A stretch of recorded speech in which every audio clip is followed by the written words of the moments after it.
Vote চাইতে এসছো কোন উপলক্ষে? না ভোট দিব না তো। রাস্তা করেছো? 15টা বছর ধরে অধিকার নিয়ে বসে আছো, রাস্তা করেছো?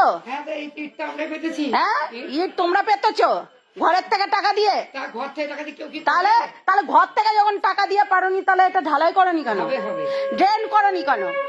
সোলার সিস্টেম করনি কেন? গোটা পাড়াতে একটা লাইট নাই কেন? তোমরা মেম্বার হয়েছো কেন? কই কোথায় কোথায়? আমি তো দেখতে পাচ্ছি না। না কোথাও হয়নি। কেন হয়েছে মানে এদিককার লোকে কি আফোয়া নাকি?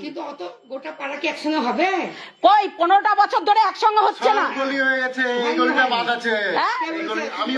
এই গলিতে এখনো পর্যন্ত আমি বলি আমার জন্মের আগের গলি, বাচ্চাদের গলি। শোনো, আমার এত দেখে লাভ নাই। দখল করে বসে আছো। উচিত ছিল বাদ নাই, এই গলিটা করে দেওয়া উচিত। বাদ নাই, কটা দেখবা তুমি? এই